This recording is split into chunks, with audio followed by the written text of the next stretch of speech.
ربنا تقبل منا انك انت السمیع العلیم. صلوات پڑھیں محمد وعلی محمد.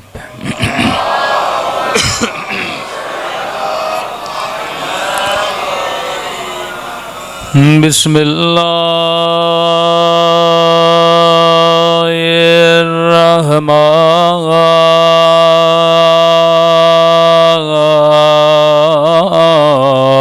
الرحیم.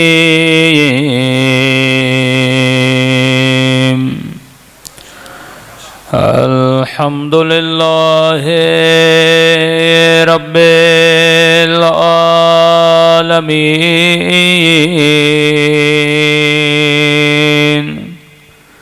الحمد للہ کما هو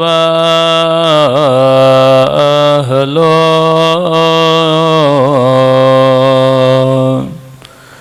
الصلاة والسلام على سيد المرسلين وخاتم النبيين أبي القاسم محمد. اللهم صل على محمد وعلى آله الطيبين الطاهرين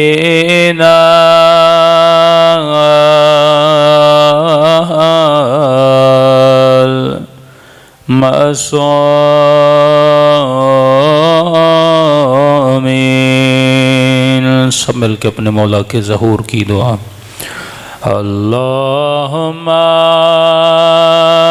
کل ولیک حجت ابن الحسن صلواتک علیہ وعلی آبائه فی هذه الساعة وفي كل وليا وحافظا وقائدا وناصرا ودليلا وعينا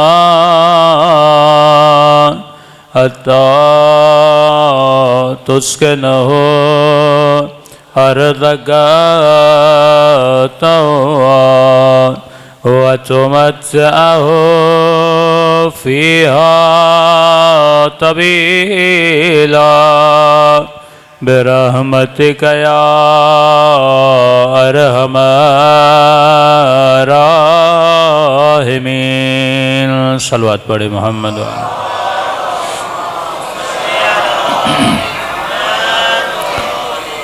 بسم اللہ الرحمن الرحیم. رب اشرح لی صدری ویسر لی امری واحلل عقدۃ من لسانی یفقہوا قولی. اما بعد فقط قال سبحانہ وتعالی فی محکم کتابہ بسم اللہ الرحمن الرحیم.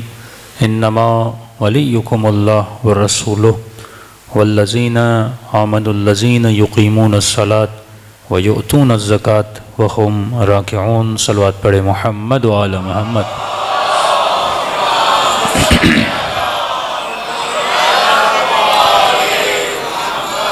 دعا ہے پروردگار عالم ہم سب کی عبادتوں کو اپنی بارگاہ میں قبول فرمائے اور جس مقصد زندگی کی خاطر ان مجالس میں شرکت کرتے ہیں خدا ان مقاصد میں بھی ہم سب کو کامیابیاں نصیب فرما دیں. قرآن مجید کی بہت ہی مشہور اور معروف آیت جس پہ ہر شیعہ ناز بھی کرتا ہے، جس میں خدا 3 ولایتوں کا اعلان کر رہا ہے کہ ایک میں اللہ تمہارا ولی ہوں، اللہ کے بعد اللہ کا رسول تمہارا ولی ہے، اور اللہ کے رسول کے بعد وہ صاحبان ایمان تمہارے ولی ہیں جو حالت رکوع میں زکوٰۃ دیتا ہوا نظر آ جائے۔ یہاں پہ کوئی اختلاف نہیں نہ شیعہ میں نہ سنی میں کہ رکوع میں زکوٰۃ کس نے دی تھی۔ سب نے لکھا کہ رکوع میں زکوٰۃ علی بن ابی طالب امیر المومنین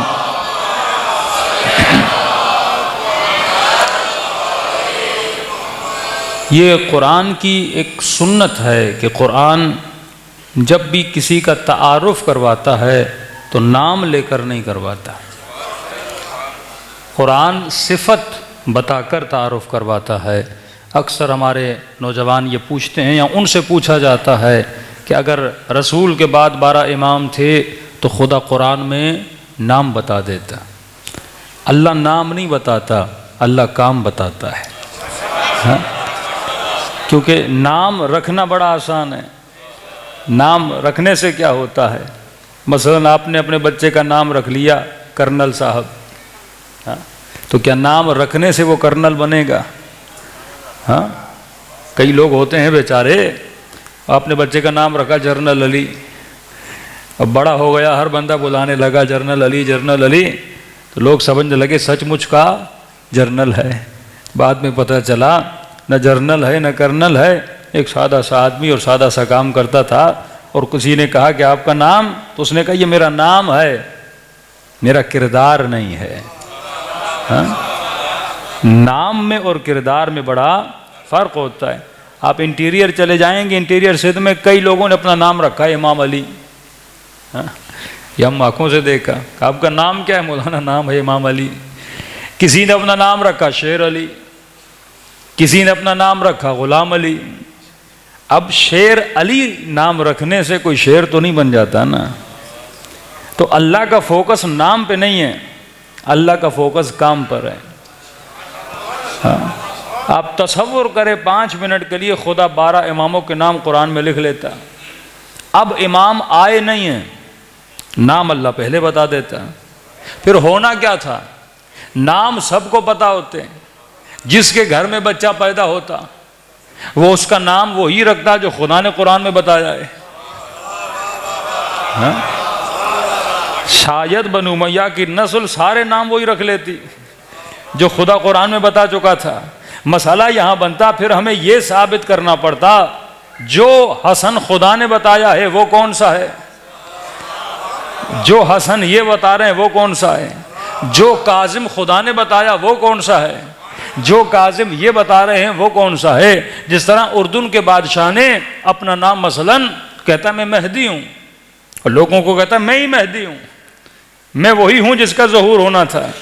اب بندہ ثابت کرنے لگے، کہتا میں سید بھی ہوں، میں مہدی بھی ہوں، میں سب کچھ ہوں۔ اب آپ کیسے ثابت کرو گے؟ کیونکہ نام سے بات نہیں بنتی۔ اسی لیے خدا کی سنت ہے، خدا نام نہیں بتاتا، خدا صفت بتاتا ہے، خدا کام بتاتا ہے۔ یعنی آج میں یہ کہوں کہ جنگ احد میں علی رکے تھے، ٹوٹی ہوئی تلوار سے نبی کا دفاع کیا تھا۔ اب جہاں جہاں صفت مشکل کشائی آئے گی پھر آپ کے ذہن میں نام علی بھی آئے گا۔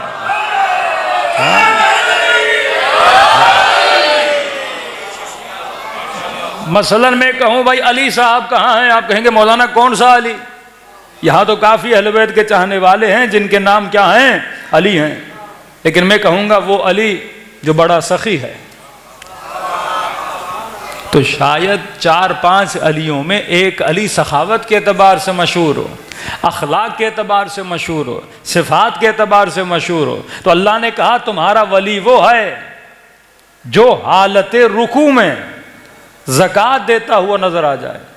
اللہ نے حالت بھی بتا دی، یہ نہیں کہا جس زکوٰۃ دیتا ہوا نظر آ جائے، زکوٰۃ تو کافی مسلمان دیتے تھے، اور یہ بھی نہیں کہا کہ نماز کے بعد زکوٰۃ دیں۔ اللہ نے وہ حالت بھی بتائی، حالت رکوع میں زکوٰۃ دیتا ہوا نظر آ جائے، کیونکہ آج تک کسی زکوٰۃ یا خیرات دینے والے نے بھی یہ نہیں سوچا تھا کہ میں خیرات نماز کی حالت میں دوں۔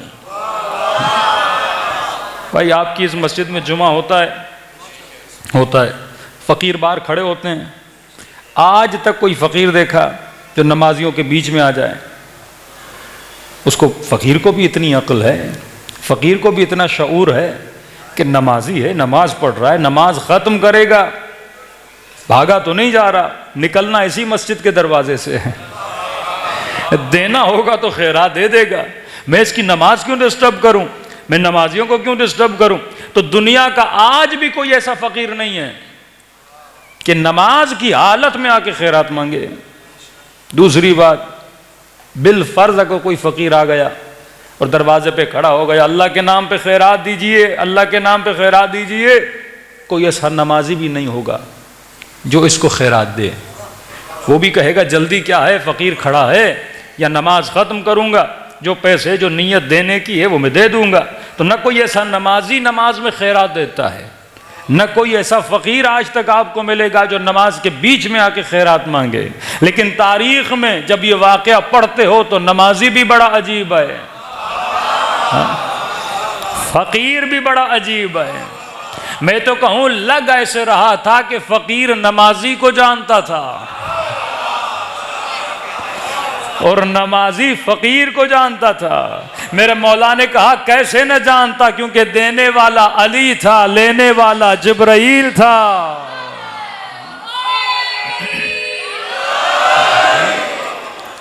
کیسے نہ جانتا، کیونکہ دینے والے علی مرتضیٰ تھے اور لینے والا جناب جبرائیل تھا۔ اللہ نے ایک یونیک سچویشن کریٹ کی جہاں پہ جا کے مولا علی نے خیرات دی۔ یا جیسے آپ دیکھتے ہیں کہ میدان غدیر خم میں بھی ایک عجیب سچویشن کریٹ ہوئی۔ مولانا اسحاق سے انجینئر مرزا نے یہ جوانی میں پوچھا تھا کہ بھائی کہ رسول علی کا ہاتھ بلند کیا، کہا من کنت مولا فہذا علی مولا، کہاں کیا؟ کہا شیعہ کہتے ہیں یہ اعلان ولایت ہے۔ تو انہوں نے کہا نہیں، اگر اتنا اہم واقعہ ہوتا تو رسول اسے عرفات میں بیان کرتے، جہاں سارے مسلمان موجود تھے، حج کے درمیان بیان کرتے جہاں سارے مسلمان موجود تھے۔ کیا ضرورت پڑی تھی اتنی دور جگہ پہ جا کے حضرت علی کی ولایت کا اعلان کرے؟ تو مسلمان یہ نہیں سمجھتا کہ نبی کے کام تمہارے جیسے نہیں ہوتے۔ سب سے پہلے آپ نبی کو پابند کیسے کر سکتے ہو کہ آپ عرفات میں اعلان کرو گے تو مانیں گے، آپ حج کے درمیان اعلان کرو گے تو مانیں گے؟ یہ اتنا اہم قصہ تھا، عرفات میں بیان کرتے۔ نبی کو کیا پڑی تھی میدان غدیر خم میں جا کے اعلان کرے؟ تو اس کا مطلب یہ ہے وہ آیتیں جو گھر میں اتری وہ تم نہیں مانو گے۔ کتنی آیتیں جو گھر میں اتری، بولتے نہیں یا رسول اللہ قرآن کی آیت اگر اترے تو عرفات میں اترے گی تو ہم مانیں گے، حج میں اترے گی تو ہم مانیں۔ بھائی قرآن کی آیت کہیں بھی اترے وہ اللہ کی مرضی ہے، وہ کہاں اتارے؟ اللہ تم سے پوچھ کے تو آیتیں نہیں اتارے گا نا کہ نبی یہ اعلان مثلاً عرفات میں کرو، نبی یہ اعلان مثلاً حج پہ کرو۔ اللہ کی مرضی ہے۔ یہی آیت غدیر، یہی حکم غدیر اگر خدا نبی کو گھر میں بھی بولتا، دو لوگوں کے سامنے بھی بولتا، پھر بھی مسلمان پہ واجب تھا کہ نہیں تھا؟ یہ ہم قرآن پہ قدغن نہیں لگا سکتے کہ یہاں پہ آئے گا تو مانیں گے، یہاں پہ آئے گا تو نہیں مانیں گے۔ اور خدا نے کئی مقامات پہ کہا کہ نبی کو اور نبی کا موازنہ اپنے ساتھ نہ کیا کرو۔ یہ آیت میں کل پڑھوں گا انشاءاللہ، سورہ مجادلہ کی آخری آیت، آپ یاد کر لیجئے۔ اس میں حقانیت اہل بیت علیہ الصلوۃ والسلام بڑی شامل ہے، جس میں اللہ بتاتا ہے میں کن سے راضی ہوں، مجھ سے کون راضی ہیں، رضوا عنہم۔ یہ وہ آیتیں اکثر علماء پڑھا کرتے ہیں، یہاں پہ خدا بتاتا ہے، اللہ پہلی صفت یہ بتاتا ہے، مومن کی صفت یہ ہے مومن کبھی بھی رسول کی مخالفت نہیں کرتا۔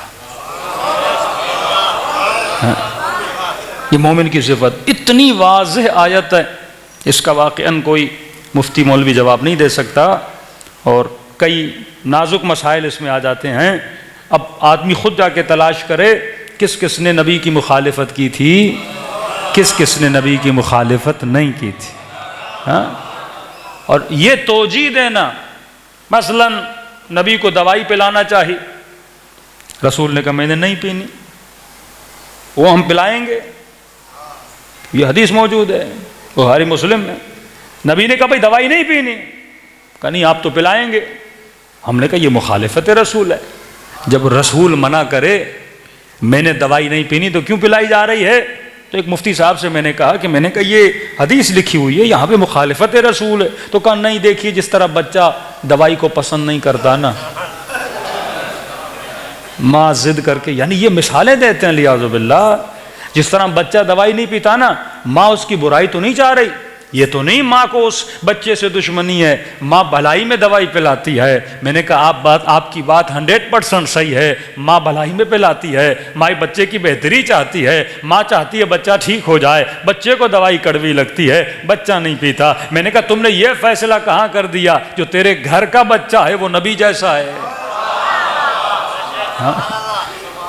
اور خدا صریحاً کہتا ہے کہ محمد کو اپنے جیسا نہ سمجھنا، محمد کے ساتھ وہ برتاؤ نہ کرنا جو اپنے بھائیوں کے ساتھ کرتے ہو. یہ رسول ہے، اس کے معاملات الگ ہیں. پھر میں نے کہا اگر سب صحیح بھی تھا تو پھر ملتا ہے حدیث میں دوائی تو پلا دی رسول کو. پھر رسول جب کچھ عرصے کے بعد طبیعت میں بہتری آئی تو نبی نے کہا کس کس نے مجھے دوائی پلائی تھی؟ سب کو بلاؤ. سب کو لائن سے کھڑا کیا. اب کہا جو مجھے پلائی تھی نا خود بھی پیو. میں نے کہا کیا یہ رسول الیاذ باللہ بچوں والے کام کر رہے تھے کہ تم نے رسول کو دوائی پلائی؟ وہ بھی ان سب کو پلا رہے تھے، سب کو پلائی. میں نے کہا وہ بیمار نہیں تھے پھر بھی دوا پلائی، لیکن ابن عباس کو نہیں پلائی. سب کو پلا کر ایک کو نہ پلانے کی بات کیا ہے کہ نبی بتا رہے تھے میں کن پہ غصہ ہوں، کن پہ غصہ نہیں ہوں. یہ تاریخ کے واقعات ہیں. ہم نے رسول کی اطاعت ایسے کرنی ہے، چاہے رسول جنگ میں ہو، چاہے گھر میں ہو، کہاں بھی ہو، ہم نے اطاعت رسول کرنی ہے. تاریخ کے ان معاملات کو سمجھنا ہے. تبھی کہا کہ رسول اللہ ولی ہے، اس کے بعد رسول ولی ہے. ولایت کو سمجھو کہ خدا کیا سمجھانا چاہتا ہے. ولایت یعنی وسلموا تسلیما، یعنی جو وہ کہے میں انکار نہ کروں. میرے ساتھ وہ امام موسیٰ کاظم علیہ الصلوۃ والسلام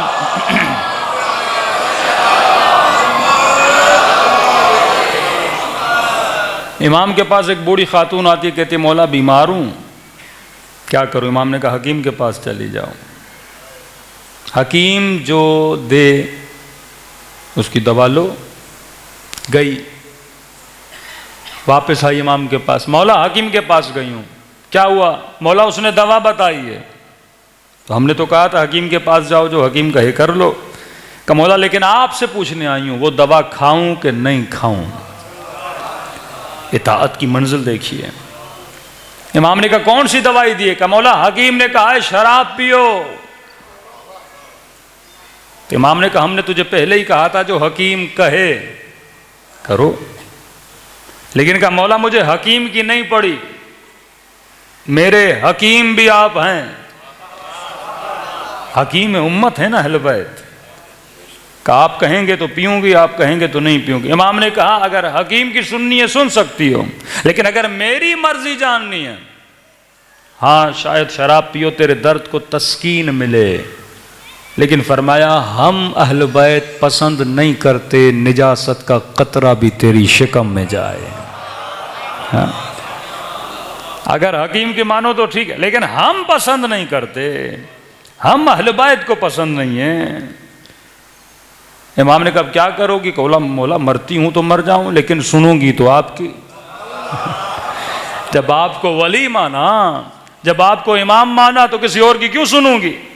امام نے کہا اتنا مانتی ہو مجھے، اتنی اطاعت ہے میری؟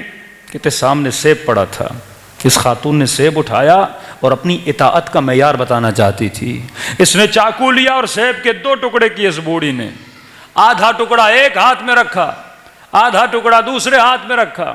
کہتی ہے مولا ایک ہی درخت کا سیب ہے، 2 درخت کے نہیں ہیں، ایک ہی درخت کا سیب ہے، حلال بھی ہے. آپ کی نظروں کے سامنے میں نے خود کاٹا ہے، آدھا حصہ اس ہاتھ پہ ہے، آدھا حصہ اس ہاتھ پہ ہے، اگر آپ کہو گے نا آدھا کھاؤ حلال ہے، کھا لوں گی، اور کہو گے نا آدھا نہ کھاؤ حرام ہے، مولا پھینک دوں گی، پوچھوں گی بھی نہیں، مولا سیب تو ایک تھا۔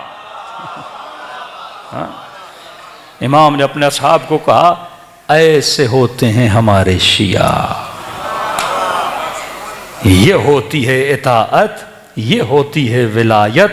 تو اللہ نے 3 ولایتوں کا اعلان کیا، میں اللہ ولی، میرا رسول ولی، اور رسول کے بعد صفت بتا دی، وہ ولی جو حالت رکوع میں زکوٰۃ دیتا ہوا نظر آ جائے۔ آئے انما یرید اللہ میں بھی صفت بتا دی، کون ہے اہل بیت رسول؟ جن کو میں نے ہر طرح کی نجاست سے دور رکھا ہے، نہ نجاست ان کے قریب آتی ہے نہ یہ نجاست کے قریب جاتے ہیں۔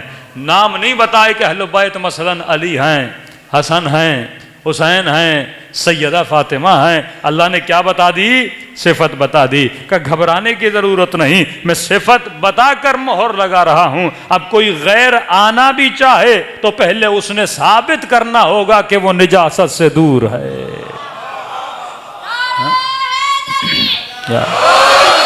کبھی بولتے ہیں اہل بیت کی عصمت کو ثابت کری، میں کہتا ہوں اہل بیت کی عصمت تو پریکٹیکل عصمت ہے۔ ایک مرتبہ ایک بندے کے پاس ڈگری ہے، مثلا جیسے میتھمیٹک آتی ہے، ایسے انگلش آتی ہے، یا ایسے بائیولوجی آتی ہے، ایک مرتبہ کہتا ہے میں پریکٹیکل ٹیچر ہوں، آپ نے جو سوال کرنا ہے میرے سے کر لیجئے۔ ہم کہتے ہیں ہمارے 11 اماموں کی زندگی اٹھا کر دیکھ لیجئے، زندگی میں ایک بھی گناہ اگر نظر آ جائے، ایک، یہ پریکٹیکل ہے نا، ایک بھی خطا نظر آ جائے، گڑی ہوئی حدیثیں نہیں، بنائے ہوئے فضائل نہیں، اہل بیت کی شخصیت کیا تھی؟ پریکٹیکل تھی۔ جس طرح رسول خدا کی شخصیت کیا تھی؟ پریکٹیکل تھی۔ نبی پہ ہر الزام مکے والوں نے لگایا، کبھی کہا یہ جادوگر ہے، کبھی کہا یہ مجنون ہے، کبھی کہا یہ ساحر ہے، لیکن کبھی یہ الزام نہیں لگایا کہ یہ امانتوں میں خیانت کرتا ہے، کہتے تھے امین بھی ہے۔ اللہم صلی اللہ علیہ وسلم۔ پھر کہتے ہیں نبی پیدائش سے نبی نہیں ہے، نبی 40 سال کے بعد نبی۔ بھائی فلسفہ الہی سمجھو۔ حضرت موسیٰ ماں کی گود میں نبوت کا اعلان کرتے ہیں، محمد مصطفیٰ تو ان سے افضل ہے، کیوں 40 سال کے بعد نبوت ملی؟ عرب کا ماحول ایسا تھا، نبی نے شریعت لانی تھی، نبی نے دین لانا تھا، کہ اے محمد پہلے 40 سال عربوں میں خود کو ثابت کرو، پھر میری خدائی کو ثابت کرنا۔ ہاں، کہ جب تو کوئی بات بولے کوئی نہ بولے، خدا نخواستہ یہ بات صحیح نہیں کرتا، پورے مکے میں مشہور تھا محمد سے بڑا کوئی صادق نہیں، محمد سے بڑا کوئی امین نہیں۔ یعنی شب ہجرت بھی امانتیں کس کو دے کر گئے؟ رسول کو دے کر گئے، اور نبی ان امانتوں کی خاطر کسے بستر پہ سلا کر گئے؟ علی مرتضیٰ کو سلا کر گئے۔ ارے جب کافروں کی امانت کا امین علی ہے تو اللہ کی امانت کا بھی امین علی ہوگا نا۔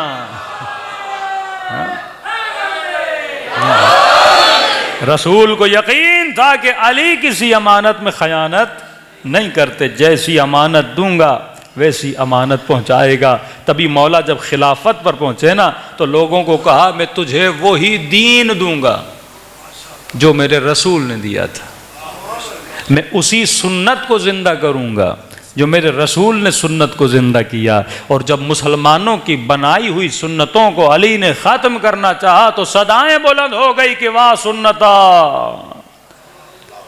علی پچھلے حکمرانوں کی سنتوں کے خلاف اٹھ رہا ہے۔ مولا نے فرمایا میں کسی حکمران کی سنت کو زندہ کرنے کے لیے نہیں آیا، میں محمد کی سنت کو زندہ کرنے کے لیے آیا۔ ہاں، تو ہر مسلمان پہ 3 ولایتیں واجب ہیں، اللہ کی ولایت، رسول کی ولایت، اس کے بعد کس کی ولایت؟ علی بن ابی طالب۔ اچھا، ایک آیت بڑی زبردست آیت ہے، ویسے تو ہر آیت زبردست ہے، لیکن شیعوں کے عقیدے کے اعتبار سے یہ آیت بچوں کو یاد ہونی چاہیے کہ اطیعوا اللہ و اطیعوا الرسول و اولی الامر منکم. وہاں کا انما ولیکم اللہ ورسولو، تیسرا وہ ولی، 3 ولایتیں. یہاں پر 3 اطاعتیں. اللہ کی اطاعت کرو، حکم ڈائریکٹ ہے، اطیعوا اللہ، اللہ کی اطاعت کرو، اور رسولو، اور کس کی اطاعت کرو؟ اور اس کے رسول کی اطاعت کرو. تیسری اطاعت اولی الامر منکم، اولی الامر کی اطاعت کرو. مطلب جیسی اطاعت اللہ کی ویسی اس کے رسول کی، اور جیسی اطاعت رسول کی ویسی اطاعت اولی الامر کی.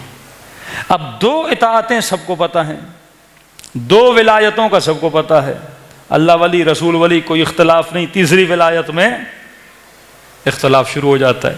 2 اطاعتوں کا سب کو پتہ ہے، اللہ کی اطاعت کرنی ہے، رسول کی اطاعت کرنی ہے. تیسری اطاعت پہ سارے آ کے پریشان ہو جاتے ہیں. لیکن یہ بات تو ثابت ہے نا، ولایتیں بھی 3 ہیں، اطاعتیں بھی 3 ہیں.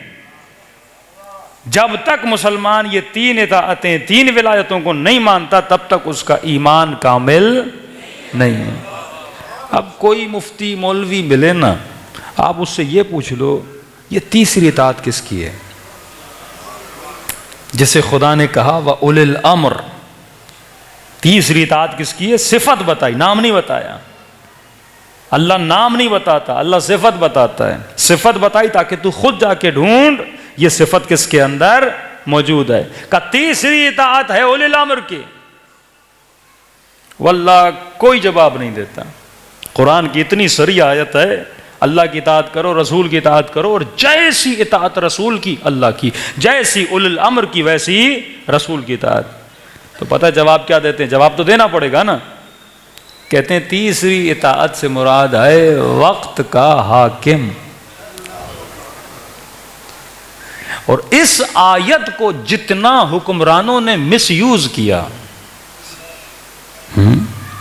یعنی پچھلے زمانے کے مفتیوں نے، مولویوں نے ایک سرٹیفکیٹ دے دیا صاحبان حکومت کو.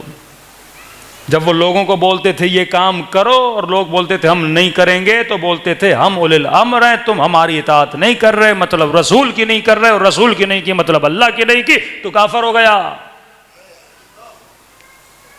کسی کو مارنے کا جواز، کسی کے گھر لوٹنے کا جواز، عزتوں کو پامال کرنے کا جواز اس آیت کو بنایا گیا کہ ہم اولی الامر ہیں. قرآن کہتا ہے، مفتی نے لکھ دیا تیسری اطاعت ہے وقت کے حاکم کی اطاعت.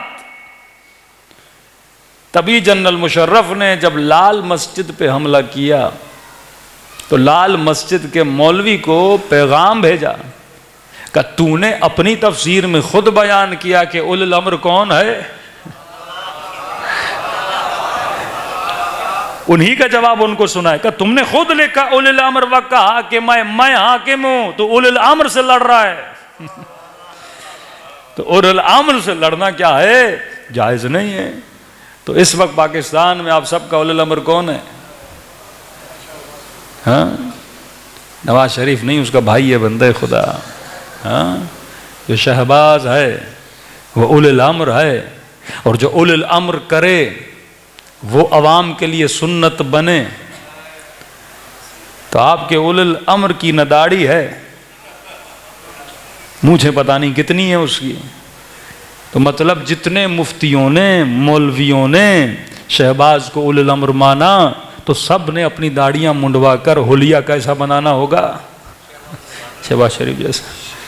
اگر وہ کچھ کہے نا، بل بڑھائے تو دینا پڑے گا، پیٹرول کی پرائس بڑھائے تو دینی پڑے گی، کیونکہ آپ ان کی تفسیروں کے مطابق اولی الامر سب نے لکھا اولی الامر وقت کا حاکم ہے. خوش نصیب ہو کہ تمہیں دامن علی ملا ہے.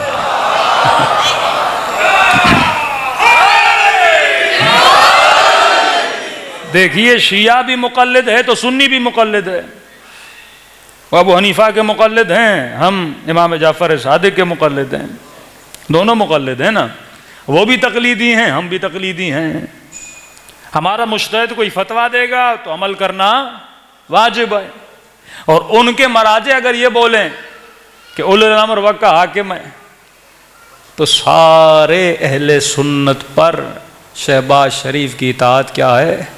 واجب ہے، اور نہ کریں تو اپنی شریعت کے مطابق گنہگار ہیں۔ لیکن ہم سارے بچے ہوئے ہیں مانے، ہم تو ویسے پہلے ہی مانتے ہی نہیں ان کی، ہاں، کیونکہ ہم اولی الامر وقت کے حاکم کو نہیں مانتے۔ اب جواز دے رہا ہوں، سارے برادران اہل سنت کی زکوٰۃ کٹتی ہے بینکوں میں۔ زکوٰۃ کس کو دینی چاہیے؟ اولی الامر کو۔ سب کی زکوٰتیں کہاں جاتی ہیں؟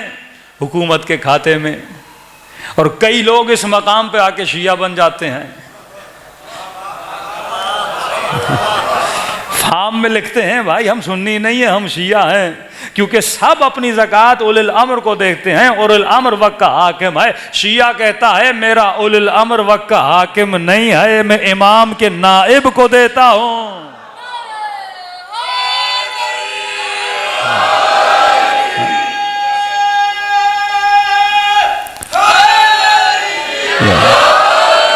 لہٰذا وہ ہماری زکوٰۃ ہو یا خمس کے صورت میں ہو، وہ کہاں جاتی ہے؟ نائب امام کی طرف جاتی ہے۔ ہم اپنی مرضی سے خرچ کرتے ہیں، اجازہ لیتے ہیں، اپنی عوام پہ خرچ کرتے ہیں، اپنی مسجدوں اور مدرسوں پہ خرچ کرتے ہیں۔ کیوں؟ کیونکہ ہم نے وقت کے حاکم کو کبھی بھی اولی الامر نہیں مانا۔ ہاں، حاکمیت ہے انسان کی بنائی ہوئی حاکمیت ہے، الہی حاکمیت نہیں ہے۔ جو اللہ کا حق ادا نہ کرے وہ میرا حق کیسے ادا کرے گا؟ جو حاکم شراب پیے، جو حاکم مجرے کروائے، ہاں، افسوس ہوتا ہے جب کہتے ہیں پاکستان کا مطلب کیا؟ لا الہ الا اللہ، اور انڈیپینڈنس ڈے پہ ناچ گانا ہوتا ہے، اسلام اور دین کی دھجیاں اڑائی جاتی ہیں، صاحبان اقتدار دیکھ رہے ہوتے ہیں۔ یہ کیوں ہے؟ کیونکہ جب اولی الامر فاسق ہو جائے تو امت بھی فاسق ہو جاتی ہے۔ جب اولی الامر فاسق ہو جائے تو قتل حسین رونما ہوتا ہے۔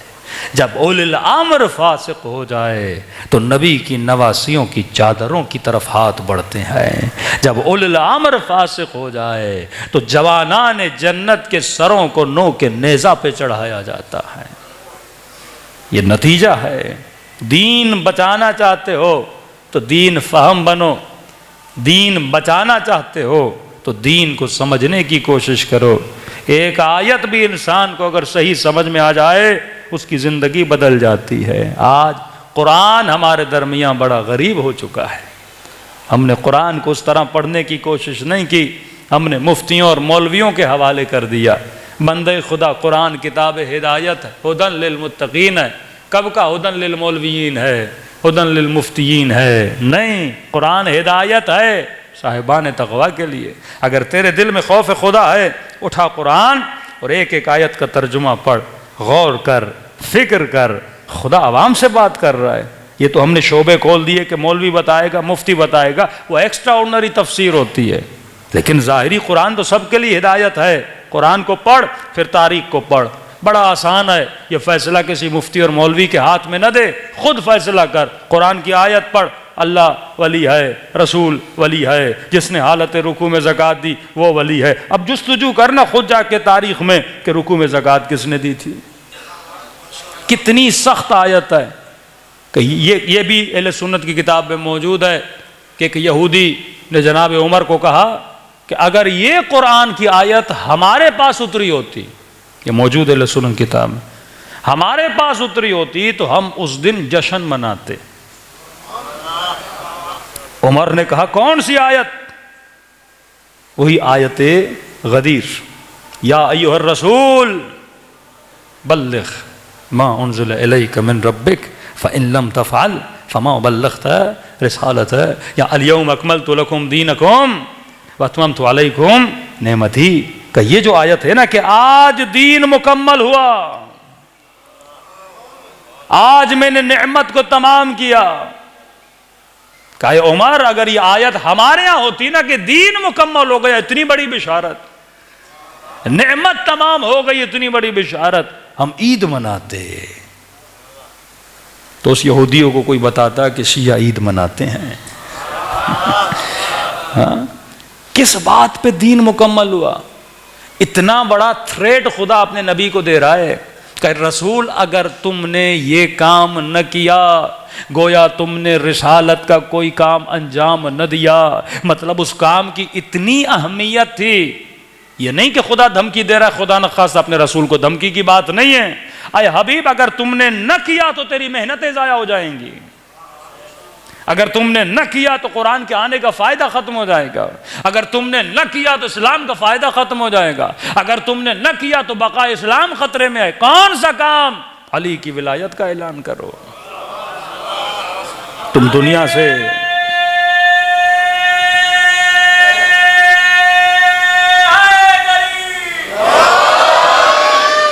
اب 6-7 آیتیں پیچھے پتہ نہیں کوئی خنزیر کے گوشت کا اور پتہ نہیں کس گوشت کا ذکر ہے، کہتے ہیں اس وجہ سے. اب گوشت کے اعلان کرنے سے نہ کرنے سے دین کا کیا جائے بھائی؟ اتنی تو اللہ نے عقل دی ہے. امپورٹنس دیکھو اس آیت کی. اے حبیب اگر تم نے نہ کیا، یعنی اس کا دار و مدار پوری رسالت پر ہے. گویا تم نے رسالت کا کوئی کام انجام نہ دیا. اب بڑی آسانی سے آیت سے گزر جائیں. ہاں مولوی صاحب اس کی کیا تفسیر ہے؟ مفتی صاحب اس کی کیا تفسیر ہے؟ اللہ قیامت میں کہے گا تو خود اندھا تھا، تو خود پڑھ نہیں سکتا تھا. کہ تم نے کبھی کوشش کی کہ قرآن سے خود ہدایت لو؟ پھر ایسا ہے تو بچوں کو کیوں بھیجتے ہو اسکول میں اے لیول اور او لیول کرا؟ پوچھ لو بھائی کیا مسئلہ ہے، مسئلہ حل ہو جائے. بچہ خود پڑھتا کیوں ہے کتابوں کو؟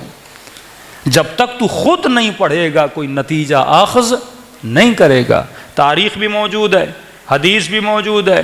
60-70 ہزار میں یہ ساری کتابیں آ جاتی ہیں جتنی اہل سنت کی کتابیں ہیں. صاحب ستاب لے لیں، ابن ماجہ واجہ لے لیں، ساری کتابیں لے لیں. میکسیمم 75 to 80,000 میں وتھ ترجمہ وتھ ٹرانسلیشن آ جاتی ہیں.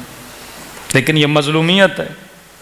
شیعہ کے گھر میں تو اہل سنت کی کتابیں مل جاتی ہیں، لیکن ہمارے برادران کے گھروں میں آپ کو یہ کتابیں نہیں ملتی. کسی کی دلچسپی نہیں ہے. میں کہتا ہوں کم از کم شیعہ اگر نہج البلاغہ پڑھتا نہیں لیکن رکھی تو ہوئی ہے. ہم کہتے ہیں نا کہ نہج البلاغہ پڑھی ہوئی، اگر پڑھی بھی نہیں ہے تو پڑھی تو ہے. لیکن ان کے ہاں نہ بخاری پڑھی ہے نہ پڑھی ہے، یعنی مظلوم ہے ان کی کتابیں بھی ان کے ہاں. اگر مسلمان صرف اپنی کتابیں پڑھ لیتا، جس طرح بہار ہمارے ہاں بڑی مظلوم ہے. ہم میں سے کتنے شیعہ ہیں جن کے گھروں میں بہار و انوار کا سیٹ پڑا ہوا؟ 2 شروحات ہوں مثلا نہج البلاغہ کی، ایک تفسیر ہو قرآن کی. آج کتابیں مظلوم ہیں. ہم نے سارے دین کا جو ٹھیکہ ہے وہ مفتی اور مولویوں کو دے دیا. اب مفتی جو چاہے گا جہاں چاہے گا امت کو کیا کرے گا؟ موڑے گا. ایک مرتبہ فتویٰ دے گا یہ حرام ہے یہ حلال ہے، ایک مرتبہ فتویٰ دے گا یہ واجب القتل ہے. پھر یہ واقعات پاکستان میں جو رونما ہو رہے ہیں کیوں ہو رہے ہیں؟ بھائی ایک 22 سال کا بچہ، اسے کیا پتا؟ اس کے ذہن میں ڈال دیا جائے مثلا یہ بدعتی ہیں، یہ کافر ہیں. بھری مجمع میں بھری مجلس میں آتا ہے اور ذاکر امام حسین کو گولی مار کے چلا جاتا ہے. ہاں؟ اور جب اس سے پوچھو گے بھائی تم نے کس کے کہنے پہ مارا؟ کہے گا مفتی نے کہا تھا، مولوی نے کہا تھا. کسی کی جان لینے کا حکم اولی الامر کے علاوہ کوئی نہیں دے سکتا. یہاں کوئی مجتہد ہو، صاحب اجتہاد ہو، آپ بولتے مولانا فلاں بندہ مرتد ہو گیا ہے، اسلام میں مرتد کی سزا موت ہے، کیا میں مار سکتا ہوں؟ کیا مجھے اجازت ہے؟ مولانا خدا نہ خواستہ فلاں آدمی اہل بیت رسول کو گالیاں دے رہا ہے، کیا میں مار سکتا ہوں؟ قطعاً اجازت نہیں ہے، مجھے کسی کے قتل کی اجازت نہیں ہے. جب تک کسی مجتہد کی اجازت نہ ہو، قاضی القضات کی اجازت نہ ہو، پھر پورا معاشرہ جنگل بن جائے گا. میں اسے ماروں گا وہ مجھے مارے گا. پھر افغانستان کا وہ قصہ کہ گدھا مسجد میں گھس آیا، پتہ نہیں 37 لوگ مر گئے گدھے کی وجہ سے. انسان اگر اپنی منمانی پہ آئے تو ہم ایک دوسرے کے قتل کریں گے. میں بولوں گا مجھے وہابی اچھا نہیں لگتا، وہابی بولیں گے میں شیعہ اچھا نہیں لگتے. پھر کون سا قانون اور کون سی حاکمیت؟ 2 طرح کے مرتد ہیں. ایک آدمی مرتد ہو گیا، یہ لبرل ہو گیا، سیکولر ہو گیا، دین کو نہیں مانتا، اللہ کو نہیں مانتا، نبی کو نہیں مانتا. کہ یہ واجب القتل ہے؟ وقت کا حاکم کہتا ہے نہیں. کون سا مرتد واجب القتل ہے؟ وہ مرتد جو اپنے ارتداد کو پھیلا رہا ہے. اب یہ ناسور ہے. مثلا ایک خاتون حجاب نہیں کرتی کہ تمہیں جو اسلام کا یہ حکم سمجھ میں نہیں آتا تمہاری کھوپڑی میں اتنی جگہ نہیں آتا، چلو نہ کرو.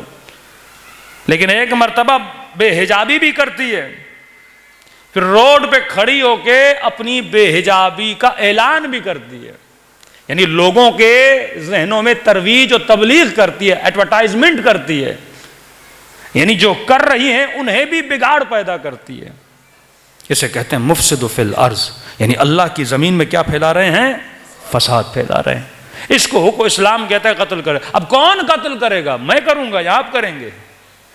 حاکم وقت، قاضی وقت فتوا دے گا، اس کا اپنا سسٹم ہے، اس کو پکڑا جائے گا، حراست میں لیا جائے گا، اس کا ٹرائل کیا جائے گا، اس کے بعد حکومت یا جو بھی وقت کا حاکم ہے کیا کرے گا؟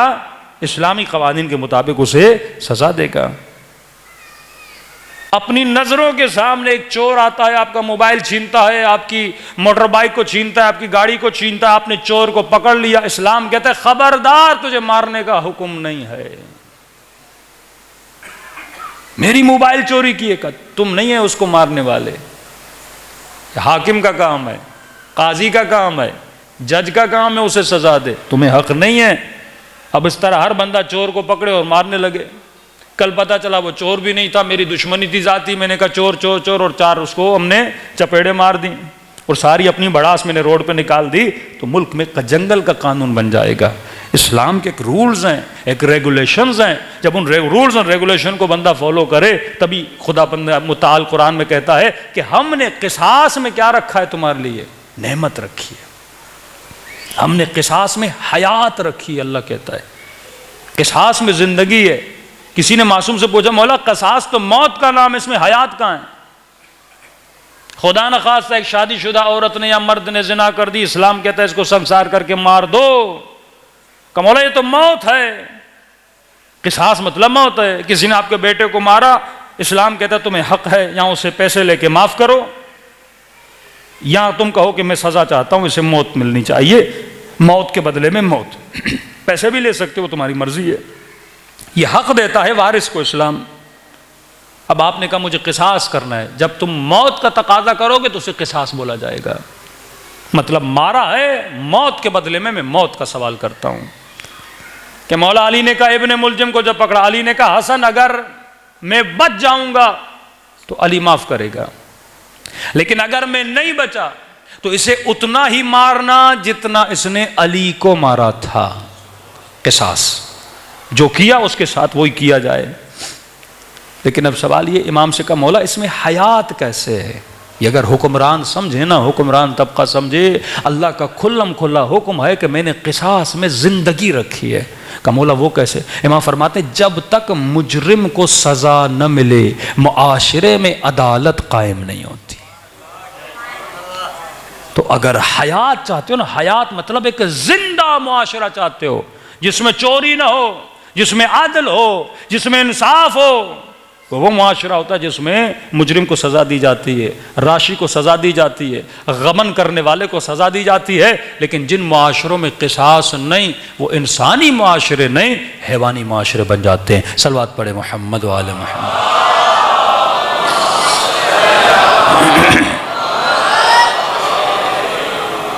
تو ہماری زندگیاں کیوں تباہ ہوتی ہیں؟ اگر مسلمان اپنی تاریخ کے پیچھے چلا جائے کہ وہ اسلام جس نے معاشرے میں امن کا پیغام لانا تھا، کا صفائی نصف ایمان ہے، صفائی مسلمانوں میں ہے نہیں. مسلمان سچا ہوتا ہے، سچائی ہے نہیں. مسلمان چور نہیں ہوتا، واویلا ہے. بڑے عجیب عجیب قسم کی چوریاں ہیں، سب کچھ ہو رہا ہے. کیوں؟ بہترین دین، بہترین نبی اللہ نے ہمیں عطا کی ہے، بہترین کتاب، لیکن بہترین قوم ہم نہیں بن سکے.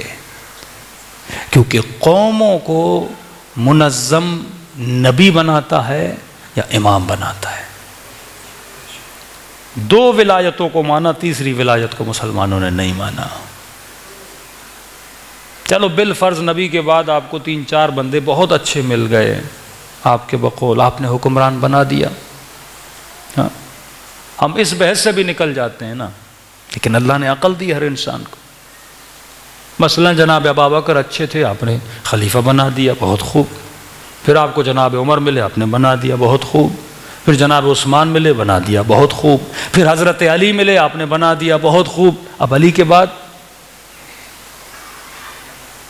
سسٹم جب تک نہیں بناؤ گے، اچھے افراد 4 ملیں گے، 5 ملیں گے، 6 ملیں گے، لیکن سسٹم تو چلتا رہے گا نا۔ وہ کون سا سسٹم ہے جو اچھے افراد کو جنم دے؟ وہ کون سا سسٹم ہے؟ مثلا آپ کو اپنے بچے کے پڑھانے کے لیے ملیر کینٹ میں بہت اچھا ٹیچر مل گیا، بھائی کل یہ ٹیچر نہیں رہا تو دوسرے بچوں کا کیا ہوگا؟ جب تک ایجوکیشن کا سسٹم نہیں بناؤ گے، وہ پھر سسٹم افراد رہے نہ رہیں، سسٹم باقی رہتا ہے۔ مثلا یہ امام بارگاہ ہے، اگر اس امام بارگاہ کو ایک فرد چلائے، بہت اچھا چلائے، یہ بھی سوچنا ہے نا کل یہ فرد مر گیا تو کیا ہوگا؟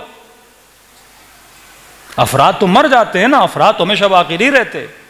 عقل مند آدمی اپنی زندگی میں سسٹم بناتا ہے کہ اگر کل میں نہ بھی رہا، جتنے لوگ آئیں اس سسٹم سے جب کراس کریں تو سسٹم اچھے لوگوں کو چنے۔ آپ ایئرپورٹ پہ جاتے ہو نا، ایئرپورٹ نے ایک سسٹم کی مشین رکھی ہے، اب چیک ان بیلنس ہوتا ہے، جس بندے کے جیب میں ہیروئن ہے، چرس ہے یا گولڈ ہے، فوراً سسٹم کیا کرتا ہے؟ ریڈار بناتا ہے، تاکہ کوئی بھی غلط بندہ اس ایئرپورٹ کے اندر داخل نہ ہو سکے۔ ہم نے حکومت کے لیے کون سا سسٹم بنایا کہ غلط افراد حکومت پہ نہ آئیں، یزید جیسے حکومت پہ نہ آئیں، ہارون جیسے حکومت پہ نہ آئیں، مامون جیسے حکومت پہ نہ آئیں، منتصر جیسے حکومت پہ نہ آئیں، ایسے لوگ جنہوں نے ایک ایک کر کے آل رسول کو شہید کیا۔ کرپٹ سسٹم کرپٹ لوگوں کو چنتا ہے، اچھا سسٹم اچھے لوگوں کا انتخاب کرتا ہے۔ اب سوال یہ سسٹم میں بناؤں، میرے پاس علم نہیں ہے۔ اللہ نے کہا جس طرح میں نے تجھے نبوت کا سسٹم دیا، اسی طرح میں نے تجھے ولایت کا بھی سسٹم دیا ہے۔ انی جاعل للناس اماما، میں لوگوں کے لیے ہادی چنتا ہوں، میں لوگوں کے لیے امام چنتا ہوں۔ تو اگر نبی کے جانے کے بعد اس سسٹم کو فالو کیا جاتا جو سسٹم الہی سسٹم تھا، واللہ آج مسلمان عرش الہی پہ حکومت کر رہے ہوتے، کیونکہ علم آل رسول کے پاس تھا۔ یہ سنی سنائی باتیں نہیں، خود کہہ کر گئے انا مدینۃ العلم وعلی بابھا۔ کس نے سلونی کا دعویٰ کیا؟ علی بن ابی طالب نے۔ ہر مکتب کا امام ڈائریکٹ یا انڈائریکٹ اہل بیت کا شاگرد رہ چکا ہے۔ امام ابو حنیفہ کہتے لولا سنتان لہلک نعمان، اگر 2 سال نہ ہوتے تو نعمان کیا ہو جاتا؟ ہلاک ہو جاتا۔ ڈائریکٹ یا انڈائریکٹ علی بن ابی طالب کے شاگرد ہیں۔ صوفیہ کرام ڈائریکٹ یا انڈائریکٹ علی بن ابی طالب کے شاگرد ہیں۔ نہج البلاغہ اٹھا لو، علم علی دیکھو، امام کی حدیثیں دیکھو، حکمت امام دیکھو، کلمات قصار دیکھو، خطبہ امیر المومنین دیکھو، خطبہ حسن ابن علی دیکھو، پتہ چلے گا علم ان کی میراث ہے، علم ان کی دولت ہے۔ اور جابر ابن حیان جیسے شاگرد، بائیولوجی، کیمسٹری، میتھمیٹک، یہ علم العادات، علم الابجد، علم کیمیا، یہ سب کچھ کس کے پاس ہے؟ اہل بیت رسول کے پاس۔ یعنی اب تصور کریں مولا علی نے 4-4.5 سال حکومت کی، اگر علی کو 25 سال حکومت کرنے دی جاتی، مسلمان کہاں ہوتا؟ یہ بجلی جو آ کے ایڈیسن نے بنائی، اہل بیت اسی زمانے میں بتا دیتے بجلی کیسے بنائی جاتی ہے، کارخانے کیسے چلائے جاتے ہیں، کیونکہ وہ علم الہی کے حامل تھے۔ کشتی بنانے کا ہنر کس نے دیا؟ حضرت داؤد نے دیا نا۔ یہ ایگریکلچر کا ہنر کس نے دیا؟ انبیاء نے دیا۔ بعد میں ہم نے ترقی کی، لیکن بیسکس کس نے ہمیں سکھائیں؟ انبیاء نے سکھائیں۔ حضرت آدم زمین پر آئے، آتے ہی انہوں نے کھیتی باڑی شروع کر دی۔ کہاں سے علم ملا حضرت آدم کو؟ وَعَلَّمَ أَسْمَاءَ كُلَّهَا، خدا نے آدم کو علم دیا۔ پھر نوح آئے، مٹکے بناتے تھے، لوگوں کو یہ علم سکھایا۔ کوئی نبی آیا اس نے کشتی بنانا، کوئی نبی آیا اس نے گھر بنانا، کوئی نبی، یہ سارے انبیاء سکھاتے گئے۔ پھر لوگوں نے وہاں سے سیکھتے سیکھتے وہ علوم کیا کرتے گئے، لیکن ہر علم کی جڑ کس تک پہنچتی ہے؟ یا نبی تک پہنچتی ہے یا امام تک پہنچتی ہے. اور ان تمام انبیاء کے علم کے وارث ہیں آل رسول. تمام انبیاء کے علوم کے وارث ہیں. وہ علم نجوم، وہ علم بحر، وہ علم فلکیات، وہ علم ادب، وہ علم نحو، وہ علم صرف، جتنے علوم ہیں اہل بیت رسول کے. بھائی آپ علم لوگ نہیں تو وہ کیا کریں؟ پاکستان میں بہترین آپ کے پاس مثلا علم جاننے والا بندہ، وہ کہے میں میزائل بھی بنا سکتا ہوں، میں یہ بھی کر سکتا ہوں، میں پانی سے گاڑی بھی چلا سکتا ہوں، میں یہ کر سکتا ہوں. اب آپ علم کا فائدہ لوگے نہیں، وہ کیا کرے گا؟ مولا فرماتے ہیں علی ان کو جنت کی طرف بلا رہا ہے لیکن یہ بضد ہیں کہ ہمیں جہنم میں جانا ہے. علی ان کو علم دینا چاہتا ہے لیکن یہ بضد ہیں کہ ہمیں جہالتوں میں رہنا ہے. اور جس نے علم لیا، کوئی سلمان بنا، کوئی میثم تمار بنا. ہاں یہ وہ علوم ہیں جو آپ نے اہل بیت سے لینے. آج بھی واللہ مظلوم ہے اہل بیت علیہ الصلوۃ والسلام. آج بھی پردے غیب میں امام زمانہ مظلوم ہے. ہم نے صرف فرش ازا سے کیا لیتے ہیں؟ یہ ظلم ہے. علوم اہل بیت پہ گفتگو ہونی چاہیے. بہترین مولا فرماتے ہیں العلم علمان، علم الابدان و علم الارواح. علم دو علم ہے، اس کے علاوہ کوئی تقسیم نہیں ہے. علم یا بدن کا علم ہے یا روح کا علم ہے. یہ طب، ڈاکٹری، انجینئرنگ، جتنے علوم آپ دیکھتے ہیں سائنسی، وہ بدن کے علوم ہیں جو ریلیٹڈ ہیں انسان کی باڈی سے، انسان کے کام سے، انسان کے ہنر سے. دوسرا علم ہے علم الارواح، جسے علم النفس بولتے ہیں، جس کے لیے خدا نے کہا قد افلح من زکاہا وقد خاب من دساہا. کامیاب ہے وہ جس نے اپنا تزکیہ کیا. بیٹے کو بہترین ڈاکٹر بناؤ، بہترین انجینئر بناؤ، فوج میں بھیج دو، جنرل کرنل بن جائے، لیکن اگر علم تزکیہ نہیں ہے تو بڑے سے بنا ہنر اس کے کام کا نہیں ہے. ایس پی بن جائے، ڈی ایس پی بن جائے، پر راشی ہو، کیا فائدہ؟ ڈاکٹر بن جائے، دوائیوں کے چکر میں لوگوں کا نقصان کرے، کیا فائدہ؟ بڑی بڑی پوسٹ پہ چلا جائے لیکن امت کی بہتری میں نہ سوچے تو اس کے علم کا کوئی فائدہ نہیں. صلوات پڑھے محمد والے.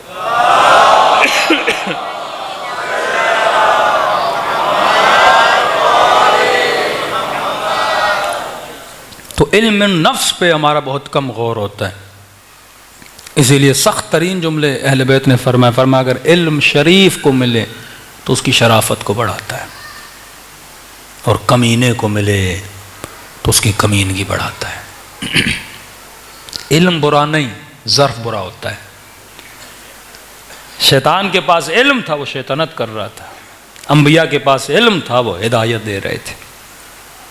اس سے پہلے کہ اپنی اولادوں کو علم دو، وہ علم الابدان ہو یا علم النفس ہو، پہلے ان کے وجود کا تزکیہ کرو. بہترین تزکیہ کون کرتا ہے؟ امام کرتا ہے. جو خود مزکی نہ ہو وہ امت کا تزکیہ نہیں کر سکتا. تبھی کہا ان اکرمکم عند اللہ اتقاکم. اللہ کے قریب وہ ہے جو صاحب تقوی ہے، اور علی کا لقب ہے امام المتقین. امام المومنین نہیں، امام المتقین. حلیت المتقین، صفات متقین مولانا نہج البلاغہ میں بتاتے ہیں. پڑھیے تو صحیح. قرب اہل بیت چاہیے تو سب سے پہلے علم النفس حاصل کریے. علم النفس حاصل کر لیا، وجود پاک ہو گیا. اب جتنے علوم اہل بیت کے لیتے جاؤ گے ایک لذت ملے گی. پتہ چلے گا دنیا کھلونوں کی طرح، جس طرح بچے کھلونوں پہ روتے ہیں نا. بچوں کو دیکھا ہے آپ نے؟ ایک بچے کو ایک کھلونا لے کر دو، دوسرے کو نہیں ہو، ایسا لڑتے ہیں، کھلونے توڑ دیتے ہیں، لڑائیاں کرتے ہیں. آج یہ بڑے لوگ بچوں کی طرح گھروں پہ لڑتے ہیں، پلاٹس پہ لڑتے ہیں، مال پہ لڑتے ہیں، گاڑی پہ لڑتے ہیں، ایک دوسرے کو قتل کر دیتے ہیں. اللہ کہتے ہیں کھلونوں کی طرح ایک دوسرے سے لڑ رہے ہیں. میں نے تمہاری قیمت جنت لگائی ہے. ہاں، بلکہ یہ کہوں میں نے تمہاری کم سے کم قیمت جنت لگائی ہے. ہاں، ایک قرآن کی آیت تھی، اس میں لکھا تھا کہ جو افراد ہیں جنتی، کچھ میں ہے ان کو دھکے دے کر جنت میں لے جایا جائے گا، کچھ میں ان کو زبردستی جنت میں لے کر جائے گا. تو ہمارے ایک استاد تھے، ہم نے کہا یہ کیا معاملہ ہے کہ آپ مختلف اس کی تفاسیر، انہوں نے ہمیں جواب دیا. میں نے کہا یہ جنت میں کیوں نہیں جا رہے ہوں گے؟ کہ ملائکہ ان کو زبردستی کہیں گے جنت میں چلے جاؤ، کہ قیامت میں ان کی نگاہ علی کے رخ پہ پڑ جائے گی.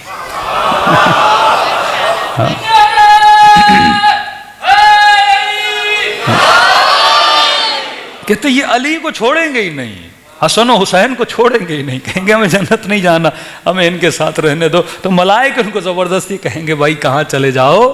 جنت میں. کم سے کم قیمت جنت ہے، کم سے کم. اب تیرے پاس پلاٹ نہیں ہے، تیرے پاس گاڑی کچھ بھی نہ ہو، لیکن اگر تیرے پاس علی کی ولایت ہو، محبت ہو، اطاعت امیر المومنین ہو. ہر بندے نے 60-70 سال جینا، اس کے بعد مر جانا ہے. اب 60-70 سال میں تم نے جتنی بھی دولت بنائی لے کر تو نہیں جاؤ گے نا.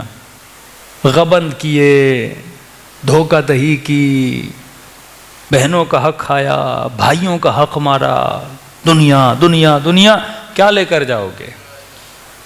اس عذاب کو رکھ کے جاؤ گے اور نسلیں اس عذاب سے فائدہ لیتی رہیں گی. گناہ کسے ملتا رہے گا؟ تمہیں ملتا رہے گا. بچوں کو بھی دے کر جاؤ تو حلال دے کر جاؤ. نہ اپنی آخرت تباہ کرو، نہ اپنے اولادوں کی آخرت تباہ کرو. مولا فرماتے ہیں ہمیں سمجھ نہیں آتی یہ ہیبت خدا کو دے کے ڈرتا کیوں نہیں. کبھی کبھی آسمانوں میں خدا ایک بجلی چمکاتا ہے نا، بندے کا دل دہل جاتا ہے. یعنی اس کی آوازوں کو میں برداشت نہیں کر سکتا. تصور کرو ہیبت الہی کیا ہے. جتنے میں نے دیکھا لوگ جہاز میں چڑھتے ہیں سب کو خدا یاد آ جاتا ہے. ایک خاتون ہمارے ساتھ بیٹھ، سر پہ دوپٹہ نہیں، جہاز میں جیسے اڑنے لگا اس نے سر پہ دوپٹہ ڈال دیا. میں نے کہا اب ڈر میں اسے خدا یاد آیا ہے. اور جیسے جہاز لینڈ کر گیا پھر دوپٹہ اتار کے پھر وہی حرکتیں اور وہی کام. ایک جہاز تھا، ہم نے خود دیکھا تھا، مشہد میں تھے، اصفہان سے آ رہا تھا، اس کو آگ لگ گئی تھی، ہوا میں تھا، ہم نے خود دیکھا. الحمدللہ صحیح سالم اتر گیا. تو اس کے ایک پر کو آگ لگ گئی. انہوں نے بہت جلدی سے تیزی کر کے انہوں نے جہاز کو لینڈ کر لیا. اس جہاز میں ایک مولانا تھے، کہہ رہے مولانا ہم بھی تھے، بڑی کیفیت تھی جہاز میں، قیامت کا منظر تھا. اب سارے کھڑکیوں سے دیکھ رہے ہیں پر کو کیا لگ گئی؟ آگ لگ گئی. کہہ رہا جتنی بے دین خواتین تھی نا اس جہاز میں، وہ انہوں نے سرخیاں صاف کر دی، میک اپ صاف کر دیے، سر پہ دوپٹے آ گئے، ہاتھ میں تسبیح آ گئے. کہ جہاز سے چڑھنے سے پہلے مولوی ان کو اچھا ہی نہیں لگتا تھا. کہ اب جو آگ لگی سارے کہہ رہے مولانا میرے پاس آ گئے، مولوی صاحب دعا کرو اللہ بچا لے، نیک ہو جائیں گی، اب نماز پڑھیں گی، اب یہ نہیں کریں گی، وہ نہیں کریں گی. میں نے کہا انشاءاللہ اللہ خیر کرے گا. کہ مولانا جیسے جہاز اترا نا پھر واش روم میں وہی سرخی ورخی لگا کے پھر یہ آئی اور گئی. یہ انسان کا حال ہے. مطلب جب تک ڈنڈا نہ ہو، جب تک ڈر نہ ہو، بندہ سدھرتا ہی نہیں ہے. بیمار ہوتا ہے، خدایا شفا دے شفا دے، یہاں ٹھیک ہوا پھر بندہ وہی بن جاتا ہے. عجیب شیطان صفتی اس انسان کے اندر ہے کہ جب اللہ کہتا ہے جب تنگی میں ڈالتا ہوں مجھے یاد کرتے ہو، جب تھوڑا تمہیں چھوڑتا ہوں پھر کفران نعمت کرتے ہو. بالآخر تجھے پتا ہے تجھے مرنا ہے، مٹی کے منوں کچھ بھی نہیں لے کر جاؤ گے. بینک میں 100 کروڑ ہیں، کتنا کھاؤ گے 100 کروڑ سے؟ 50 کروڑ سے کتنا کھاؤ گے؟ بھائی میکسیمم اپنے منتھلی خرچ لکھ دو کتنا ہے. بہت ہیلدی زندگی بندہ گزارے تو مہینے میں 4 لاکھ 5 لاکھ، اس سے زیادہ تو نہیں ہے. اب ملٹی پلائی کرو، اگر 60 سال زندہ رہو گے، ابھی 40 کے ہو، 40 مائنس کر دو 40، کتنا چاہیے تجھے؟ لیکن حرص دیکھو، بندہ 7 نسلوں کے لیے جمع کرتا ہے، 6 نسلوں کے لیے جمع کرتا ہے. الذی جمع مالہ وعددہ. اللہ کہتا ہے ایسے بندوں کو، ان کے جسموں کو میں جہنم کی ایندھن بنا دیتا ہوں، جنہوں نے صرف نگاہ دنیا پہ رکھی ہے. مال بناؤ علی کی طرح لیکن سوچ رکھو علی والی. ہاں مولا محنت کرتے تھے، اتنے پیسے بناتے تھے. مولا کا خزانچی کہتا ہے جو حساب و کتاب کرنے والا، کہ علی ایک مہینے میں پتہ نہیں 20 سے 21 ہزار درہم راہ خدا میں دیتے تھے. بڑا پیسہ کماتے تھے مولا، کنویں کودتے تھے، کھیتی باڑی کرتے تھے. مولا کے اپنے باغ تھے، محنت کر کے علی نے بنایا. یہ نہیں کہ اعجاز الہی سے منگوایا، نہیں، مولا نے خود اپنی محنت کی، اتنا پیسہ جمع کیا کہ ہفتے میں یا مہینے میں 20 سے 21 ہزار درہم فقیروں کو اعلان کرتے تھے اور مولا علی لوگوں کی مدد کرتے تھے. تو مولا کا خزانچی جو اکاؤنٹنٹ تھا وہ مولا کو کہنے لگا کہ یا علی تھوڑا ہاتھ ہلکا رکھیے، کہیں ایسے نہ ہو پیسے ختم ہی ہو جائیں. تو تو امام نے کہا اللہ تجھ جیسے خزانچی کو پھر پیدا ہی نہ کرے۔ اس نے کہا یا علی مجھے کیوں بد دعا دے رہے ہیں؟ امام نے کہا پھر تو میرے لیے برا کیوں سوچ رہا ہے؟ کہ یا علی میں تو آپ کے لیے اچھا سوچ رہا ہوں۔ امام نے فرمایا بڑے عجیب بندے ہو، دے علی رائے تکلیف تجھے کیوں ہو رہی ہے؟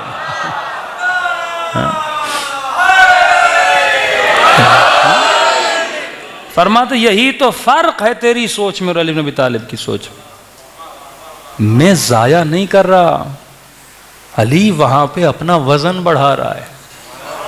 ہاں قرآن کی آیت من ثقلت موازینو فہو فی عیشۃ راضیہ، جس کا وزن وہاں زیادہ ہوگا اللہ کہتا ہے ایسا عیش کرے گا جس عیش میں وہ راضی ہوگا۔ اب اس کی تشریح بھی بڑی پیاری ہے کہ عیش میں راضی ہونا یہ آخرت کا کمال ہے، کیونکہ دنیا کا کوئی عیش بندے کو راضی نہیں کرتا۔ بڑی سی بڑی عیاشیاں کر لو نا، 2 دن کہتا ہے اس سے مزید عیاشی ہو، اس سے مزید عیاشی ہو، بندہ کسی عیاشی سے راضی نہیں ہوتا۔ اللہ کہتے ہیں قیامت میں وہ عیش کرو گے جس عیش سے راضی ہو جاؤ گے، ہاں وہ آخرت ہے۔ یؤمنون بالغیب، جو غیب پہ ایمان رکھتے ہیں۔ کربلا منزل یقین کا نام ہے۔ 2 طرح کے لشکر تھے کربلا میں، کچھ وہ جو جسموں کو بچا رہے تھے، کچھ وہ جو جسموں کو کٹوا رہے تھے۔ مطلب امام نے بتایا جسم کی کوئی ویلیو نہیں، یہ مٹی میں بھی مل سکتا ہے، یہ تلوار سے اور نیزے سے اور اس سے بھی اپنی جان گنوا سکتا ہے۔ قیمت تیری ہے تو جان کس کے لیے دے رہا ہے، کس پہ قربان کر رہا ہے۔ میں صرف کہتا ہوں 2 منٹ کے لیے سوچیں، اس پہ میں کل بات کروں گا، 2 منٹ کے لیے سوچیں کتنی قیمت ہوگی اس چیز کی جس پہ حسین جیسے امام نے اپنا سر قربان کیا۔ کیونکہ امام حسین کی کیا ویلیو ہے اور کیا اسٹیٹس ہے یہ آپ سب کو پتہ ہے، کیا قیمت ہے حسین ابن علی کی، جنت کے جوانوں کے سردار، قسیم النار والجنت کے بیٹے، جو دعا کرے تو خدا بندے کو جنتی بنا دے۔ کتنی قیمتی چیز ہوگی جس پہ حسین قربان ہو رہے ہیں، جس پہ عباس قربان ہو رہے ہیں، جس پہ بی بی زینب کی چادر قربان ہو رہی ہے، جس پہ سکینہ کا بچپنا قربان ہو رہا ہے، جس پہ رباب کی ننھی گود قربان ہو رہی ہے۔ ہاں اس چیز کا نام ہے دین۔ ان الدین عند اللہ الاسلام، دین ہے تو لوگوں کی زندگی ہے، دین نہیں تو آج جو پاکستان کا معاشرہ دیکھ رہے ایک بے دینی کا معاشرہ، پوری دنیا کا معاشرہ دیکھیں، ڈے بائی ڈے انسان انحطاط میں جا رہا ہے، ٹیکنالوجی میں ترقی کرتا جا رہا ہے، اخلاقیات میں انسانیت میں گرتا جا رہا ہے۔ کہ آج یہ وقت آ گیا کہ مرد مرد سے شادی کرنے کا خواہش مند ہے، عورت عورت سے شادی کرنے کی خواہش مند ہے۔ جرمنی میں 20 دن پہلے جلوس نکلا کہ ہمیں اجازت دی جائے کہ انسان اور حیوان آپس میں شادی کریں، لیگلائز کیا جائے اس کو، marriage between human and animal. یہ انسان یہاں کی، وہ انسان جس نے جہاز بنایا، جو ٹیکنالوجی میں کہتا ہے میرا ٹکر کسی کے ساتھ نہیں ہے، اتنا میں آگے نکل چکا ہوں، اور جب گرتا ہے نا، کیونکہ یہ جسم کا پجاری تو بنا، یہ روح کو بھول گیا، اپنی حقیقت کو بھول گیا، ظاہر پرست بنا۔ امام نے کہا آؤ کربلا میں، جسم تجھے کچلتا ہوا نظر آئے گا کربلا میں۔ کہا 1 رات کی مہلت مانگو عباس۔ مولا اس 1 رات میں کیا کریں گے؟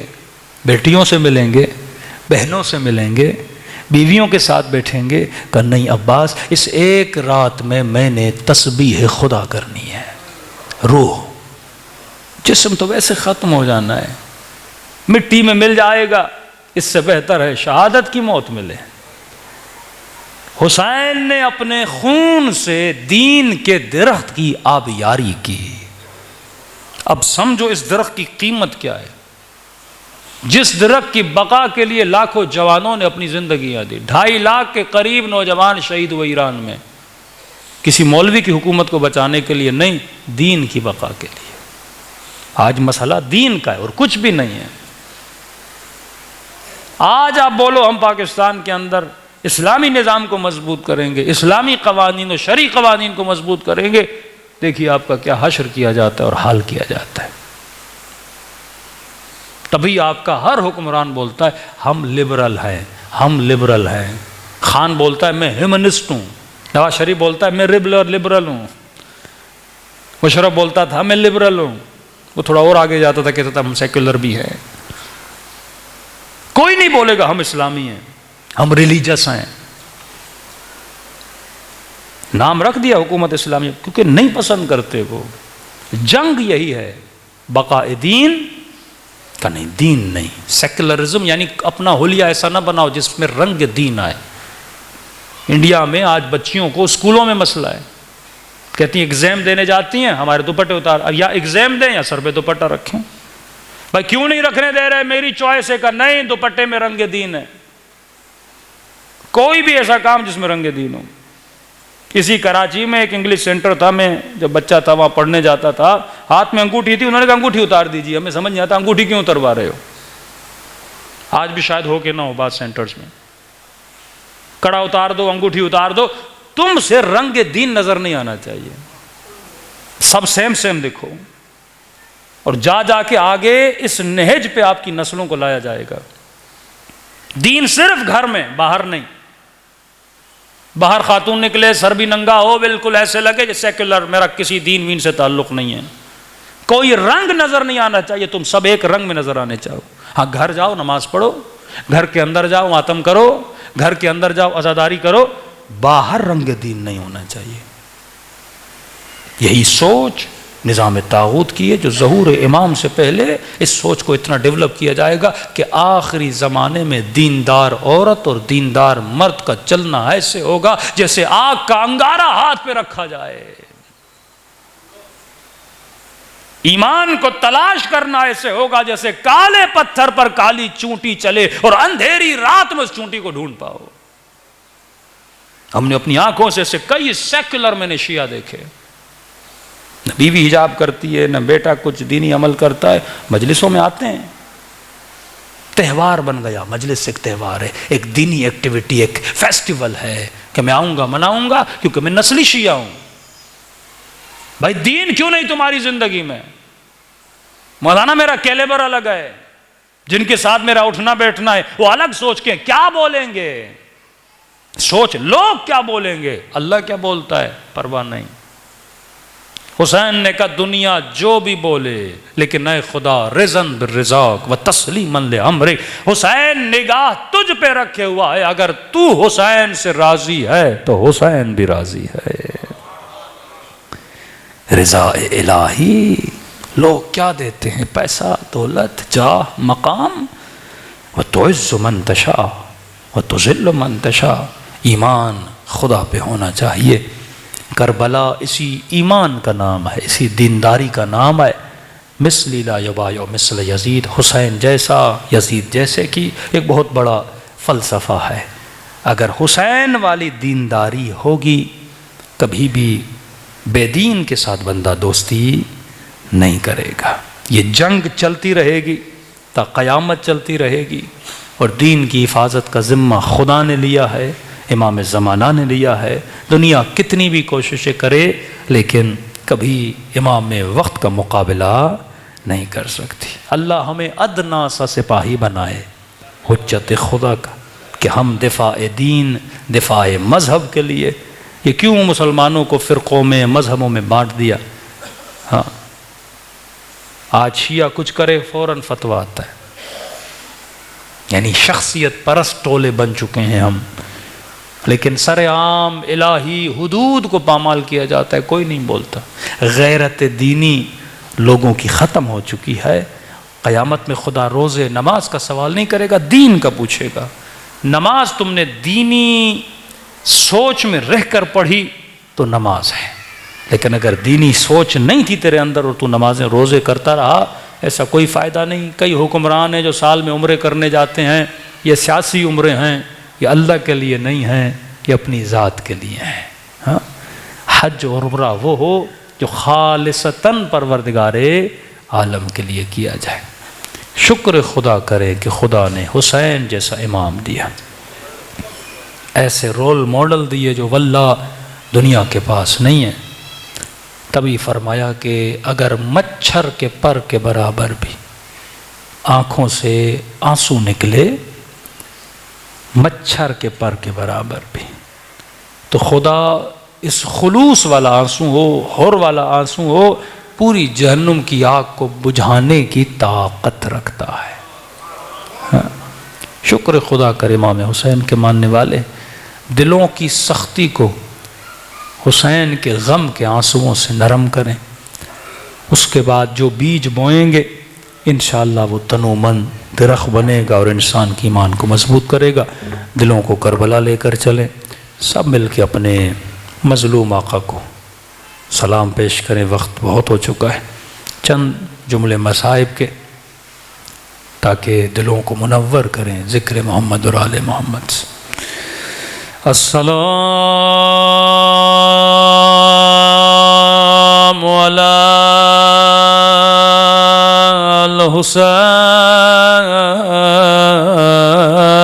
الحسین وعلی علی ابن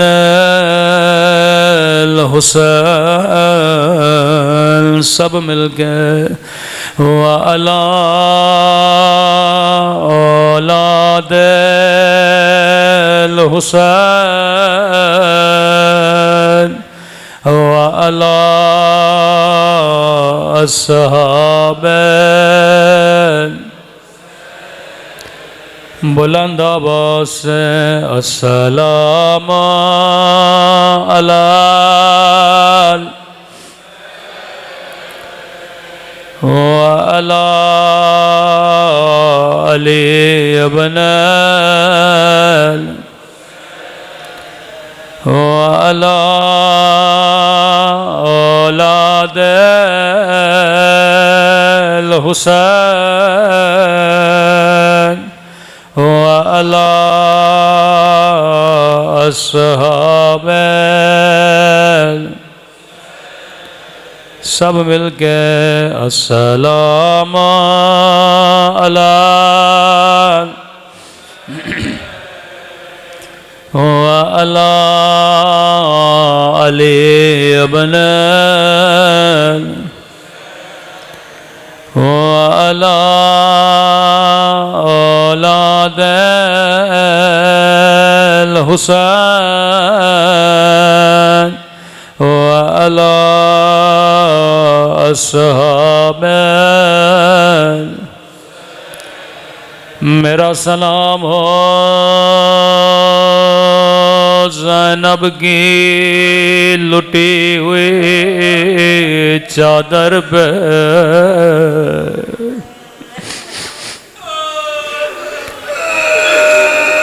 آغا شیرازی فرماتے ہیں اگر شیعہ اتنا سنے اس کے رونے کے لیے کافی ہے، بس یہ سنے کہ علی کی بیٹی اور شرابی کا دربار، یہ اس کے رونے کے لیے کافی ہے۔ اگر رونا نہ آئے یا اس نے علی کی غیرت کو نہیں سمجھا، یا زینب کے حیا کو نہیں سمجھا۔ آپ محرم میں ہر نوے خاں کا نوہ سنتے ہو، میری عادت ہے مصائب کے شروع میں امام زمانہ کا نوحہ پڑھتا ہوں۔ جب بھی دل کرے رونے کا رات کے اندھیروں میں زیارت ناہیہ پڑھا کرو، اس زیارت میں بڑے مصائب کے جملے گئے جو میرے امام زمانہ نے بیان کیے۔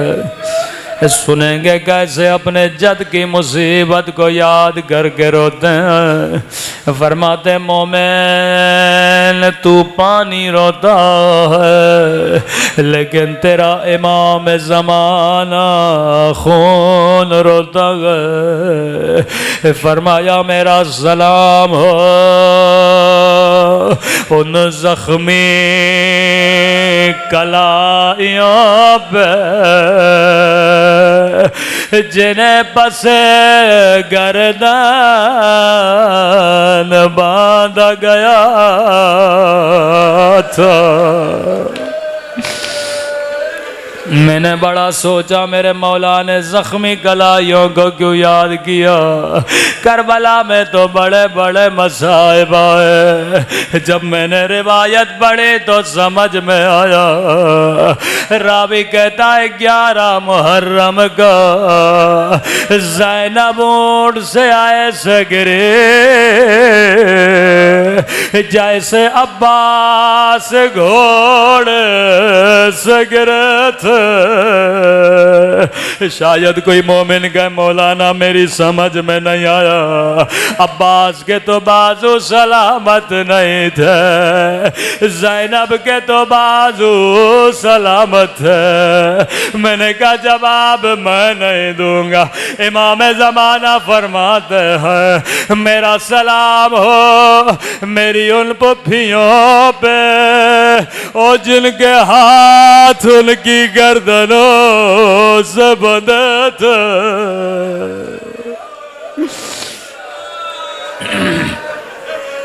زینب ایسے گنے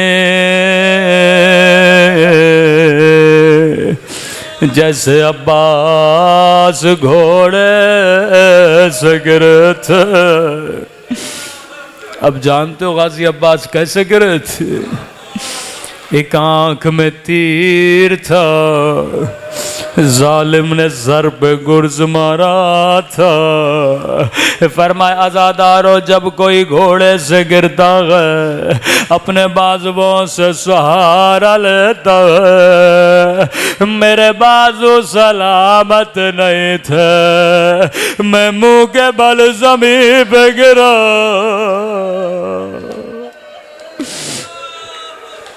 اگلا سلام اس سے بھی بڑا درد بھرا سلام ہے۔ امام زمانہ کے جملے ہیں، امام کے ساتھ گریا کرو۔ فرمایا میرا سلام ہو ان زخمی کلائیوں پہ جنہیں پس گردن باندھا گیا۔ پھر فرمایا میرا سلام ہو ان ننھے سے رخسار پہ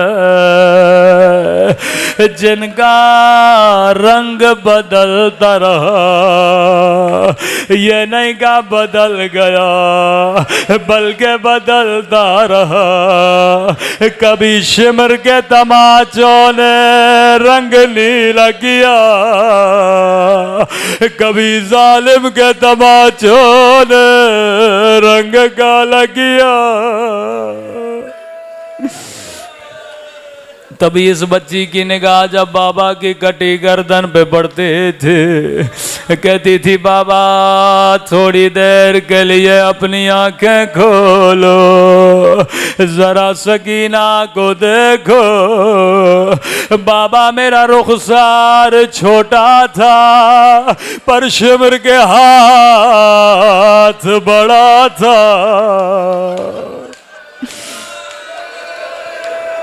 آخری سلام اور زحمت کو تمام کرو۔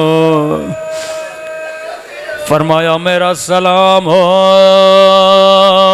ان زخمی کلائیوں پہ جنہیں پس گردن باندھا گیا۔ میرا سلام ہو ان ننھے سے رخساروں پہ جن کا رنگ بدلتا رہا۔ اب فرمایا میرا سلام ہو ان زخمی ہونٹوں پہ قدیمی مومنوں میں نے نام نہیں لیا، میرا سلام ان خشک ہونٹوں پہ اور جن پہ ظالم چھڑے مار رہا تھا۔ میں کہوں گا امام زمانہ وہ ہونٹ آپ کو یاد ہے، لیکن میرا سلام ان ننھی سی آنکھوں پہ جو یہ منظر دیکھ رہے تھے۔ او اللہ کسی بچی کو بابا کا کٹا ہوا سر نہ دکھائے۔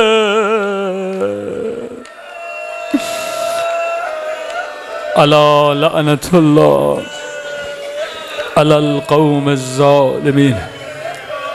اے خدا تجھے سکینہ کی یتیمی، بی بی زینب کی اسیری، حسین مولا کی مظلومیت کا واسطہ ہمارے آقا امام زمانہ کا ظہور فرما، ہم سب کو مولا کے عوام انصار میں شریک فرما، ہم سب کے صغیرہ کبیرہ گناہ معاف فرما۔